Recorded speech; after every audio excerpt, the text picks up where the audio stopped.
Cengiz,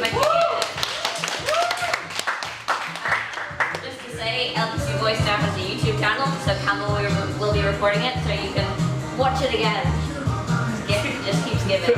So me and Campbell and Chris was actually looking into the first voice, and now take it away, Cengiz. So hello, so today I'm going to talk about Eurovision, but many of you was wondering and might be wondering, what is to talk about a light entertainment show? What can you talk about a light entertainment show? But there is many things to talk about Eurovision. So today my speech will be consisting of 3 parts. First, I will be explaining what Eurovision is and how did it develop and how did it come to the position that it is now. The second part will be about European geopolitics and how does Eurovision actually portray the European geopolitics in a very, very successful way. And the third point will be internationalism and how does actually Eurovision promote the sense of diversity and the unity among nations and different European countries as well as the world, and giving us a very good lesson about how to unite diversity in many, many ways. So first of all, I'd like to talk about how did Eurovision start. So in 1950s, after the Second World War, the European Broadcasting Union, which was just founded in Switzerland, decided that there has to be a way of uniting all these war-torn European countries together. So what they did is that they met and they decided that the best way, the lightest way, like the one that is like not that much enforced way, would be to come up with a light entertainment show. So after that, they named it Eurovision, and the suggestion passed from the jury, and 7 countries decided to participate in 1956 in Switzerland, Lugano. And out of those 7 countries, guess who won? Switzerland won, because Switzerland was hosting the competition that year. So at that point of the competition, there was classical music orchestra. So classical musical orchestra was playing all the pieces. There was one singer without any back singers, one singer going up front stage and singing. And the voting was based on jury. So only the jury was voting who will win. But as times passed and we came to 2013, Eurovision is the single most longest running television event in the entire world. Also, it's the most watched non-sporting event in the entire world. So, according to data, 400 million people watched throughout the time, and more than 8 million people voted in 2013 competition only. And it's not only popular in Europe and the surrounding region, it's also aired in Argentina, Australia, New Zealand, Canada, China, India, Japan, Philippines, and United States and Venezuela in different channels, and many more countries. So what you do in Eurovision is that you have to find a 3-minute pop song, and you have to send that pop song to this competition. And how you vote nowadays is with text messages. So voting is open for participating countries, and there's a number appearing on the television, and you can vote to any country you want except the country that you are voting from. So if I'm from Turkey, I can't vote for Turkey for obvious reasons. And because there were too many contestants at some point, the European Broadcasting Union decided to divide into 2 semi-finals. So you had to go to the semi-final, and if you qualified from the semi-final, you could go to the final. And the final is a very big event. So through this, there started to happen a Eurovision week, in which rehearsals, semi-finals, rehearsals, finals, Euro club parties, and many, many events, which turned out to be very beneficial to the economy of the country, and also for the promotion and the tourism reasons. So what did actually Eurovision create? ABBA got famous after Eurovision. ABBA won Eurovision in 1974 with the song Waterloo. And after that they got to be popular. Celine Dion, Canadian artist, in 1988 represented Switzerland. And after that she became a world superstar. And Julio Iglesias, some of you might know Julio Iglesias, he's from Spain. He didn't even win, but after his Eurovision appearance, he became a wide-known artist. So we said some countries go to the semi-finals and directly go to the finals from there if they qualify, right? But there are 5 countries that directly go to the finals, which are UK, Germany, Spain, France, and Italy. The reason of this, even though it might seem unfair, the reason is they actually give the money to organize Eurovision. So because they're contributing the greatest amount of money, that's why they get a direct bid to the finals. Most of the time, not always, they get the last places in the contemporary times, but still they participate every year. So the country that wins the competition hosts the competition next year. So it becomes a very beneficial thing in many ways, because a lot of tourists come to watch the competition in your country. The 400 million people that I was talking about are going to watch your country. It's like Olympics, you know? You can showcase your culture, you can showcase if there are postcards. So before each country goes onto stage, the country shows something from their culture. So I remember like in 2012, it was in Azerbaijan, they showed like horses, or they showed like carpets, or like Denmark showed Sweden showed some like skiing people, like, you know, the things that you could do in that country if you go to. And also the opening act and the closing act are very cultural performances of what this country might give to you. So it's a very, very beneficial thing. Also, there's a big, big betting industry on Eurovision. Actually, my parents still bet every year on Eurovision contestants. And in 2009, when Alexander Rybak from Norway won, my family got to win $200 US, which made my mother very happy. And she was smiling all day, and she was very, very happy that she guessed the correct contestant. So you might think, so the countries that are participating in Eurovision are not necessarily European. So some of the countries who participate in Eurovision is Israel, Turkey, Armenia, Georgia, Azerbaijan, Morocco participated once. So you might ask why? Why? They are not Eurovision, they are not European countries. Why are they participating in Eurovision? Because there's a thing called European Broadcasting Zone, which means that European Broadcasting Union can have members from that zone. And that zone actually covers all the Mediterranean North African countries, like Algeria, Tunisia, Morocco, Libya, and Egypt. Arab countries like Lebanon, Jordan, Syria, and Iraq. And also it actually covers even Kazakhstan, because of a protruding part just under Russia. So if Kazakhstan suddenly decides to join Eurovision, it has the ability to do so. But they don't, yet. So what happened in the past was Yugoslavia was participating as one single country. Soviet Union never participated.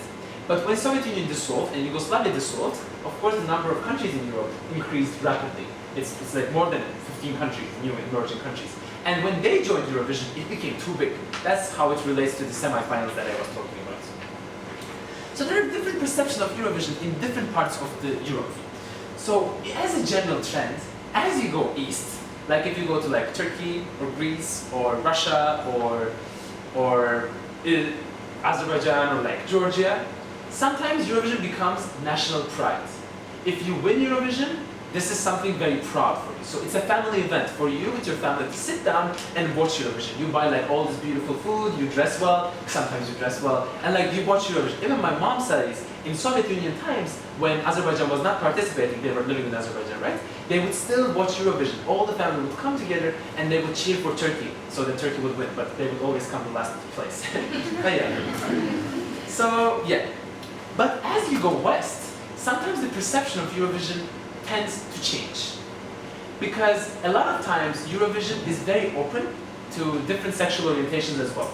And it sometimes becomes a very LGBT4 event. And that's why a lot of Arab countries are actually very conscious about whether to join or not to join. So you can see a lot of drag queens singing in Eurovision singing competition in 2007, Ukraine. Or in 2013, in Finland's entry, 2 girls kissed. And Turkish national TV stopped airing the competition. And they aired it back when the kissing was finished. So there was like a blackout for like a couple of seconds. Very interesting. Other than that, another thing to note was I actually prepared a presentation, but 2 minutes ago I accidentally deleted my presentation. So I'm just talking. So what happened was, in Azerbaijan's entry in 2013, there was a guy who was standing like this, a girl in a red dress standing like this, and in the middle a glass box with pink rose petals, and a guy dancing inside that glass box. So Azerbaijani entrants claimed that this was representing the hidden homosexuality within the man who was trying to reach the woman, but because of the glass box, because he hides the hidden homosexuality within, and he doesn't want to express, and he wants to convince himself that he is in love with the woman. So it made sense with the picture, but like, imagine it's like literally a guy standing, like for 3 minutes of the song, a guy standing like this, in the middle there's a box, and another guy inside, and he's dancing with pink rose petals, and there's a woman here, but they don't seem to see each other, even though they want to see each other. So that's another thing. And So what you do is three minutes and a half live singing, maximum 6 performers on stage, maximum 6 performers only, and at least 16 years old. You have to be at least 16 years old to participate in Eurovision. But there is a thing called Junior Eurovision where kids go and they sing, and it's not that popular, and sometimes it's very criticized because they like tend to make kids compete in dubious grounds because of the thing that I'm coming actually to. So how did voting change? From 1998 to 2010, it was 100% public voting. So jury did not have anything to do, only people voted. And the shape of Eurovision changed completely because the countries who were winning were not now Ireland or UK or France or Western European developed countries, but they were like Russia or Turkey or Serbia or like very interesting, or Azerbaijan, new emerging countries from the east. In 2011, because the voting became too political, they decided to change the voting system to 50% jury and 50% public voting. But nothing changed. Greece still gave 12 points to Cyprus, and Cyprus still gave Greece 12 points back. But why does it happen? So there's a thing called what happens in Scandinavia stays in Scandinavia, because Scandinavian countries tend to vote for each other. So Iceland gives 12 points to Norway, Norway gives to Sweden, Sweden gives to Denmark, Denmark gives back. There's a circle that's going on around there. And also for Balkan countries, like Serbia gives to Bosnia, Bosnia gives to Croatia, Croatia gives to Albania, Albania gives to Montenegro, Montenegro gives to Slovenia. So it's like a circle going on there. But it's not something overnight that they decide that they have to vote for each other. It's something, a process, it's a time period, and there are many, many reasons behind it. The two main reasons behind it, the first being immigrant populations, and the second being cultural similarity. So let's talk about some political aspects of Eurovision. In 1978, Israel won the competition, but Jordan stopped airing the competition while Israel was on TV. So after Israel entry was done, they continued showing the competition. But when the voting was going on, when it was so obvious that Israel was winning, Jordan once again stopped airing the competition. And next day in the newspapers, they published that Belgium won the competition. Very interesting. In 2005, Lebanon was considering to join Eurovision. They could not, because according to Lebanese law, you cannot recognize Israel as a country. And because Israel competes in Eurovision, and Israel, the only circumstance they could compete in Eurovision was to not air Israeli entry and not show the name of Israel and any flags in the TV. Of course, European Broadcasting Union said no, so Lebanese had to withdraw their proposal, but because they withdrew their proposal late, they had to pay 10 million, something currency, I don't remember, currency, money, to European Broadcasting Union. And also, but still Lebanon continued selling Eurovision albums, but what would they do? Because Israel cannot be recognized, they would take the back of the album and erase the name of Israel from the back of the album as if the song doesn't exist, even though the song is actually in the CD. So that created another very interesting thing there. In 2009, Azerbaijan, my lovely country, decided to not air the entrance of Armenia because it was very traditional and it sounded like an Azerbaijani song. So they stopped airing the Armenian entry, but when it was voting time, they whitewashed the number for Armenia. So you didn't know which number to write to vote for Armenia. So of course this created a lot of repercussions. But 43 very smart people somehow found out the number and voted for Armenia from Azerbaijan. Next day, police rings their door and calls them to the Ministry of National Security and declares them as national betrayers for voting for Armenia. Very interesting. And 3 years later, Azerbaijan wins the competition, and it's time for them to host. So of course a lot of European countries are very conscious about how the human rights work in this country, and they create a big issue out of this and try to change. So when you look at the last 6 years, the countries who won Eurovision are Russia, Norway, Germany, Azerbaijan, Sweden, and Denmark. So first of all, Norway, Sweden, Denmark, Germany, very rich countries, high human development index, not very affected by the economical crisis that's happening, right? Russia and Azerbaijan, oil-rich countries who are not much affected by the economic situation. And how does it correlate? It's very interesting to look at how does it correlate that these countries won in the past 6 years, but not Spain or Portugal or Greece or Ireland or Poland or any other country that faced some financial difficulties in the past 6 years. So actually, it's interesting enough that many European universities in sociology classes, they're now holding Eurovision units in which they analyze the voting habits of participants and participating countries in different time periods. And there are many, many, many complicated graphs. When I was doing my research, I was shocked to see all those complicated graphs about who voted for whom, how many times, and how that is correlated to the political and economic situation of that country at that time. But it turns out that there is an ultimate winning theory. But most important of all, your country has to be ready to host Eurovision. If your country is not ready to host Eurovision, when you look at history, it never happened that a country who is not able to host Eurovision won the competition. Another very interesting thing, in 2012, government of Spain told the Spanish singer who was going to Eurovision, please don't win. Of course, it became a big deal for Spain because the entrant felt very sad and Spanish people started protesting because how can you say you just paid a lot of money to send this lady to Eurovision to represent your country and you tell her, please don't win. But the reason is because Spain could not host Eurovision at that year, at that specific moment, because of the debt that they had and the economic situation of Spain. So it really shows how different countries approach Eurovision in different ways and how politics actually play a very, very big role. The next point would be the immigrant population. Coming from Turkey, we have a lot of immigrants in Germany, in Austria, in Belgium, in Netherlands, in UK, in France, in Western Europe. They went as factory workers at some point and they settled down with their families and they populated. So when Turkey competes, of course, all those immigrant population votes back for Turkey because it's okay to vote back for another country, right? So it turns out that in the last 10 years, Turkey has been in top 5 times, which is not necessarily because of the song quality, but because of so many immigrants live in Western Europe that they vote back. So there are a lot of people who vote back to Turkey. While in Scandinavia, or in Baltics, or in Balkans, it's a circular regime. So I vote for you, you vote for me, you vote for... So there are many options you can vote for.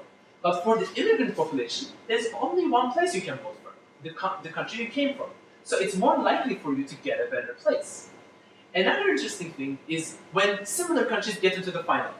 For example, the year Norway won, many Scandinavian countries did not get into the finals, which means that their all votes concentrated on Norway, making Norway the biggest point, the winner with the biggest point in the history of Eurovision. Or the year Azerbaijan won, Armenia, Georgia, and Turkey were not in the finals. So the ex-Soviet countries voted for Azerbaijan. The people who were immigrants of Turkey, who live in West Europe, instead of voting for Turkey, voted for Azerbaijan, and that's how they won. If Turkey was there, the votes would be divided. It's like political elections, you know? If there are two parties and you divide the votes among them, but if you merge those parties and send one entrant, then it's more likely for you to win. Same for Balkans. The year Serbia won, many Balkan countries did not qualify for the finals, which solidified all the votes for Serbia. So it's a very interesting dynamic of how the countries win, or how the countries take their position in the Eurovision singing competition. There are many more crises. Eurovision is also used for language. In 2009, France sent a song in English. A big crisis. French government said, how can this be done? French media said, this is obscene, how can you send an English song? We have such a beautiful language, why would you send an English song? Just send a French song. And it created a lot of drama. In 2009 again, Russia sent a song in Ukrainian. A lot of people, a lot of media in Russia was like, we have such a beautiful language, strong culture, why do we need a Ukrainian artist representing us in Eurovision, our country, in her own language? It also shows a lot of how ethnicities and different minority management and diversity management works in different countries in this aspect. Unfortunately, in the last 5 years, many countries left Eurovision. Slovakia, Czech Republic, Turkey, Bosnia-Herzegovina, Poland, Ireland left, came back, Portugal, Greece left, came back. Different economic situations and different reasons. For example, Bosnia-Herzegovina, Poland, and Czech Republic said it's because of economic pressure that Eurovision is putting on them, because Eurovision actually has a membership fee that you need to pay to get into Eurovision. which is a big amount. Also, you need to advertise your country, you need to advertise the singer who's going there. So it's a big budget for you. While Turkey said the reason that they don't want to join is because the competition is not fair. Which a lot of people were like, so you were getting the top 5 places in the last 10 years, so why did you suddenly decide that it was not fair? So actually it was very highly connected to the new government we are having, with a more Eastern look rather than a Western look. So our president is publicly criticizing Europe and European Union, and we stopped applying for European Union. And this was also a political move taken by Turkey with a hidden agenda behind it, saying that, oh, the competition is not fair, why are those 5 countries are directly going to the finals, it's not fair, we don't compete in unfair competitions. Of course, we compete in unfair competitions. So, another thing to look at is the last thing that I will look at, which is internationalism that Eurovision brings. Even though, as you saw, there are many, many aspects, politics behind this competition, especially showing which countries are most likely to win. Why are they most likely to win? Oh, I forgot to talk about one more aspect, sorry, cultural similarity. So for example, if Spain is sending a song that is similar to your culture, it has the Latino rhythms and the same beat, and it's in Spanish, and you live in Portugal, and the song appeals to you more than a song that Russia would send, wouldn't it? Of course, it's more likely for you to vote for Spain. Or also, apparently, according to my research, it says that Irish generally are very keen on Danish pop, and which I was like, why? But yeah, so apparently in the history after UK, Ireland sends the most points to Denmark, but they don't have many Danish immigrants. It's not because of Danish immigrants. It has a cultural connotation apparently. More research this. Very interesting. Also, for a very interesting reason, Hungary and Malta gives 12 points to Azerbaijan every year, even though we don't have any immigrants there. No one understands. Literally no one understands. And a lot of people are saying, why? Why is Malta and Hungary are giving 12 points to Azerbaijan all the time? And there are also couples that never vote for each other. Estonia and Turkey never voted for each other. Or Belgium and Finland never voted for each other. Or Andorra and Russia never voted for each other. So it's not necessarily because of the cultural difference they have or immigrants they have, but most of the time it's not politically feasible to vote for each other. What is the purpose of Andorra voting for Russia? Andorra is already rich in the middle of Spain and France, so they don't necessarily need a good relationship with Russia, and Russia doesn't care about Andorra at all. Or Estonia and Turkey, so far away, no need for a special relationship, you know?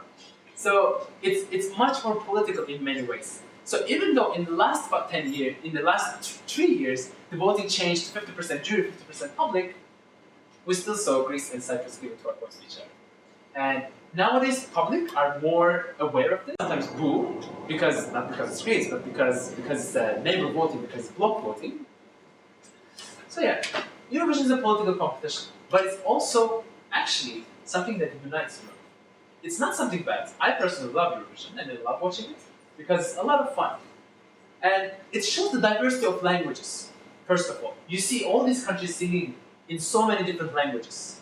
Sometimes they sing in English, sometimes they mix different languages, sometimes they make up languages. Belgium once sang a song in a made-up language completely. And it shows postcards about the country. It shows the country that is hosting the Eurovision, and it also shows the cultures of the countries who are participating in Eurovision. It is showing cultural dances, the clothes, the traditions. Sometimes the beat of the music is so cultural and so traditional, mixed with contemporary. Sometimes it's a very traditional music with just English lyrics. Or sometimes it's very traditional singing style with some contemporary beats. It's a fully international environment. When you go to Eurovision, I went to the Eurovision when it was in Turkey, for example. I was very small, I don't remember very well, but I remember that there were people from everywhere in Europe. All the participating countries were there. And I loved it because they were waving their flags and it was such a celebration. It was such a celebration of Europeanness and at the same time being a citizen of the world. It's almost like WWC, you know? Managing diversity. All these diverse countries all around Europe who fought each other for so many years throughout the history, who are not necessarily close, who are not necessarily culturally similar, come together to sing and to show the rest of Europe that they can come together for one single purpose. It's a platform for a greater understanding within countries and within regions of Europe. It's a platform for Soviet bloc to show the Balkan bloc and the Western Europe bloc to show Turkey that they actually care about each other and they might vote for each other. And it's also, even though it's political, it's still showing that there is some sort of affinity between some countries. Even though it's political, by giving 12 points, by Turkey giving 12 points to Azerbaijan, we are showing that we are your brothers. By Ireland giving 12 points to UK, sometimes, I don't know what they're showing. They're showing something. It's Eurovision, for me, represents Europe very well. It represents the diversity that Europe possesses. It represents the political repercussions that Europe has, the political background, the way of thinking that Europe has, the way of living that Europe has, the diversity that Europe has, and the sense of celebration that Europe has. Europe loves celebrating, don't they? So it's actually in our hands to learn from Eurovision. You can enjoy it, you can completely ignore it because you might think that the quality of songs are not good enough for you, but it's in your hands to watch Eurovision at least once, if you have a chance to, and learn from it, of how actually we can all come together for one single purpose, by leaving all our prejudices, but still carrying them in our backs without showing them around, and how does the European politics might affect a very light entertainment show. So I can easily say that I think Eurovision is a perfect representation of Europe, and it's a perfect representation of politics, at the same time showing the humanity. So thank you very much.